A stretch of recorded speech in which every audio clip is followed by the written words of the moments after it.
I heard something today about forgetfulness, and living, and what forgetfulness has to do with being alive, with living. And I don't mean like, oh, I forgot the milk, I forgot the eggs or whatever. I know you told me to get the supplies that we needed, and I forgot to get two of them. I'm not talking about that and forgetfulness in the sense of like forgetting something at your house or forgetting your keys or something like that. I'm talking about forgetting the concept and the idea and the image that you hold about whatever it is you're perceiving or experiencing in your life. Forgetting that to be able to actually experience life in its fullness, to be able to breathe, to be able to live vitally, and to grow and to actually truly perceive another, and to be in true relationship with whatever it is in your environment, whatever it is within yourself. You have a concept you hold about an organ or a body part or a plant or a person or whatever it is in life. You have a concept that's holding you back from actually seeing and perceiving and being in this this connection, this relationship with whatever it is you're perceiving. So this is where forgetfulness comes in, where we almost have to forget that we know. We have to forget that whatever we think we know about whatever it is we're attempting to perceive, because life is always renewing itself in every single moment. It's fresh. And every moment, it's brand new. It's being reborn. Every moment is a death and a rebirth, a death and a rebirth, a death and a rebirth. The question is, can you live in that cycle? Can you live in that with life, in unison with life? Because most people can't do that. Most people are fixated rigidly upon certain concepts and certain beliefs and certain worldviews and certain ideologies that have been instilled in their minds by them, by their societies, et cetera, but by them ultimately. So they can't actually perceive life, the life that's endlessly flowing within and around them in every single moment. They can't perceive it. They can't witness it. They can't feel it because they've cut themselves off, because they got layers upon layers upon layers of concepts and images, and oh, this is what this is, this is what that is, this is what it is, this is what that is. Defining everything. We're defining everything. And when you define something, you no longer see it. The definition can help you get closer to it in its essence, in its core, the tree, the root, whatever it is, to get to the essence of what it is you're perceiving. Squirrel right there. What is it? Is it a squirrel? What kind of squirrel is it? Is it a black squirrel, a white squirrel? What is it? No, it's none of that. It's none of those things. How do you actually feel the life that's flowing through that squirrel? The same life that's flowing inside of you. Because if you can perceive that and be in relationship with that, that's the ticket, man. That's the key. That's what you need. That's beyond all books. That's beyond all teachings. That's beyond anything that anybody can ever tell you. If you tapped into that resource, tapped into that awareness, that really does transcend the mind and the way that we think about it, transcends the faculties that we perceive life through. You can silence the mind and be able to experience the fullness and the life all around you. It's the only way, and we have to forget. We have to forget what we think we know about life to come to life brand new, to come to life and actually be able to see. Life isn't some dead thing.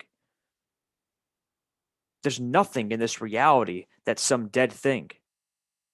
Everything is alive. Everything is vibrant.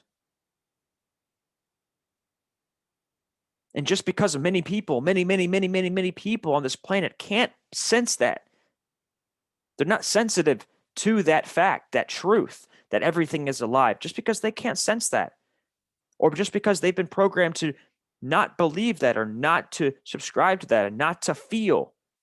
They've been conditioned not to feel, or they aren't feeling anymore. They're not coming from the heart because they shove so much inside of the heart to where they're stuck in their head now.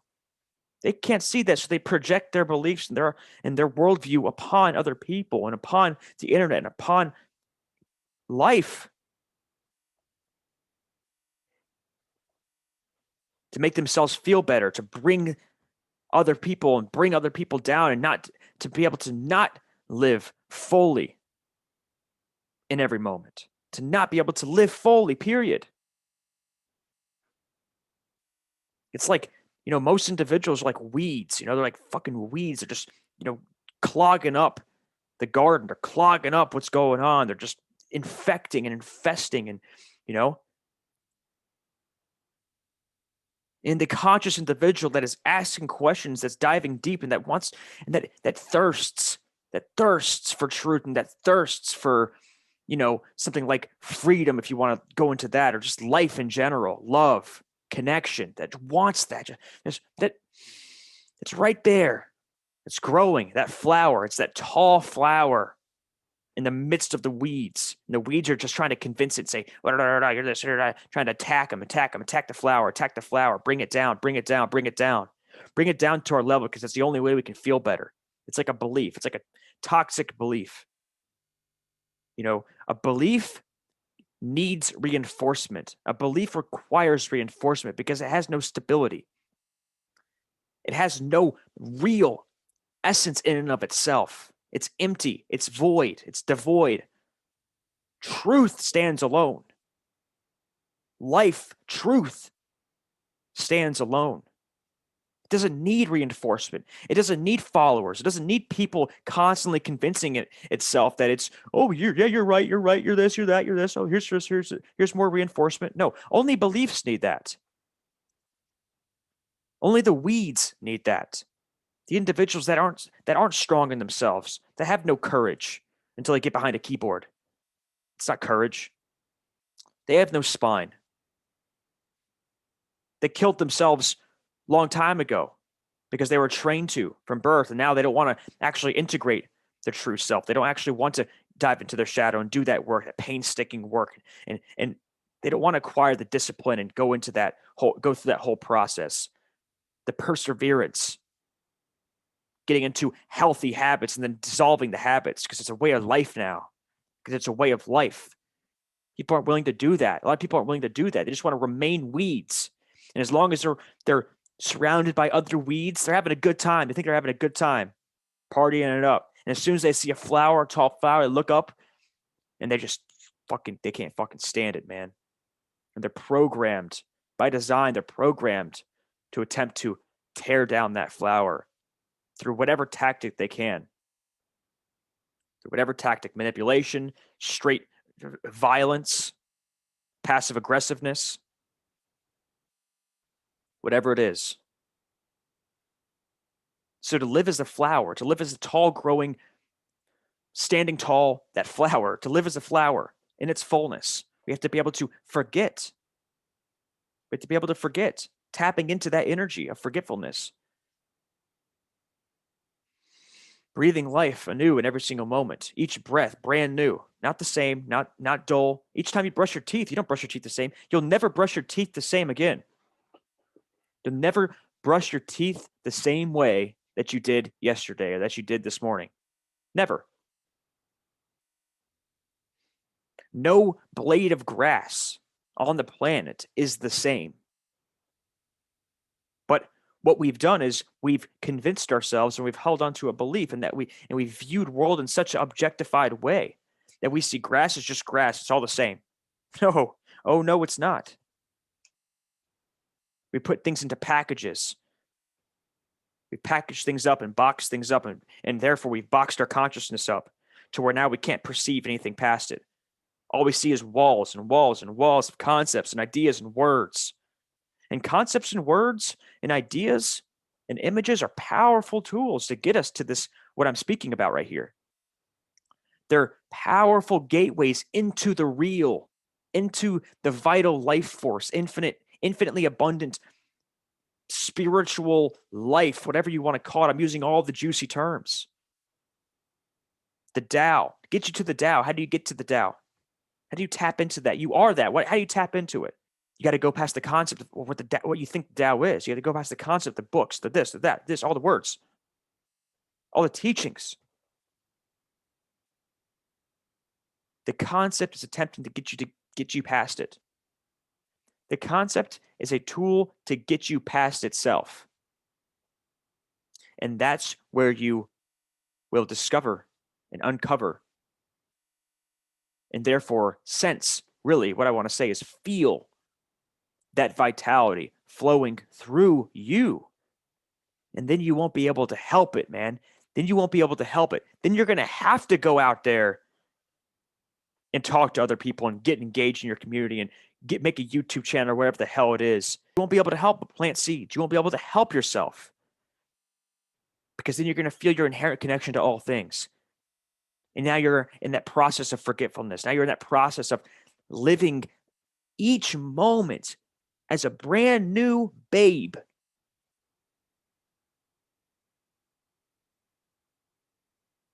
Yes, you can know things at your core. I know things. I know, like something like natural law. I understand it. I feel it because I live it in every single moment. It's no longer a concept in my head. Natural law, the law of cause and effect, just for one example, is no longer a concept that I have stored in my mind, doling out my mind. It's something that I live in every single moment. It's something that I breathe and experience and witness and am in every single moment. That's how we have to live if we want to experience life. You take on the concept, you take on the word, you take on the definition, you see what the definition points to, you feel it, you sense it, you go through that process, purge out the things that are keeping you from viewing and seeing and perceiving life. And now you live it. Now you live that knowledge. Now you breathe that wisdom. You are embodiment of those teachings. Those teachings aren't weighing you down psychologically because you're constantly having to regurgitate and to remember and to remember and to, to reinforce and to remember and to articulate and talk and talk and talk and talk. It's jargon. No, you live the concept. You live the knowledge. You experience your emotions. You feel them all the way through. You don't reject them. You don't repress them. Whatever comes up, you're with completely, beyond concepts, beyond words, beyond what the left brain wants to do. It's cut things up and to put them all in the boxes and put them on the sticks. And it's very useful. It's very useful. But it's so horrific if we can't use it properly. And most of us can't use it properly. So I've said a lot here. I've said a lot. I kind of went all over the place. I know I've said a lot about forgetfulness. To be able to forget is to be able to perceive, truly perceive the life flowing endlessly now, within, and outside simultaneously. I've said a lot about this. How do you do it? What are some practical steps that you can take to actually get to these things, Lawrence? To be able to feel that life that you're talking about, bro? Well, first off, I'm not going to get into it too much right now, but first off, meditate. Meditation. Being able to see what comes up. Meditating and just living, just meditating and watching the left brain go, I got to brush my teeth, I got to do this, I got to do that. And feeling past that, feeling past it, being with it, to be able to get to that place where the mind is, it's not silent, but you've built up such an energy, an energetic force in the present moment through your meditation to where you're not being swayed anymore. You start meditating 15 minutes a day, 30 minutes a day, 15 minutes morning, 15 minutes at night. Whatever it is, I've been meditating for about 5 years now, and I've done all sorts of different types of meditation styles. And right here, and that's for future videos. I'll get into meditation, I'll get into breath work, I'll get into all these different dynamics. But meditation is one of the most powerful tools that I've used to be able to get into that modality to where I'm constantly doing my best. And I got so much more work to do on myself. I got so much more growth and psychological dynamics that I got to dive into to be able to experience life more fully. So these are still principles and things that I'm applying to my own life. But meditation is one of the greatest gifts. Then also for me, exercise. Exercise is crucial to get you into your body, to get you in. Like meditation's like almost like the right brain, coming into the right brain, coming into the awareness of what you are, kind of like to be lifted off the ground, right? To get into the cosmos, to get into that spiritual way of thinking, a spiritual way of not thinking, but perceiving and sensing the vital life force that's within and around you, the life force that's inside of you, most importantly. Because if you can feel what's going on in here, not just physically, but spiritually, then you automatically, it's just natural. It's a natural derivative of going through this process. You start to sense the life that exists all around you in every single moment. So meditation is like the lifting off. And then the exercise component is the grounding. It's the coming back to the earth, picking up heavy objects and walking around with them, moving around your body weight, pulling yourself up, squatting down, picking things up, picking heavy objects up. It doesn't matter. There's all these different types of ways you can exercise. There's calisthenics, there's CrossFit, there's HIIT training, which is basically like CrossFit. There's just weights, lifting weights, like bodybuilding type stuff. There's all these different things that you can go into. And they're all awesome if you do them correctly. Exercise has allowed me to purge out the things, purge out the things that are stored up in my organs and stored up and saturating different aspects of my internal being, my internal physical being, to free up, to create that clear vessel, to be able to allow consciousness to flow through as fluently as possible, to allow that spiritual life force to operate through. Exercise is crucial for that because it frees it up. And stretching, tapping out your muscles, doing things like Tai Chi. You could do martial arts, things like that. All crucial to open up those pathways and get that chi flowing. Because if you're just sitting around all day or you're just sitting in a cubicle for 8 hours a day, you got to be moving your body. You have to be moving your body. At least go walk around the block a few times a day. You have to. It's so important.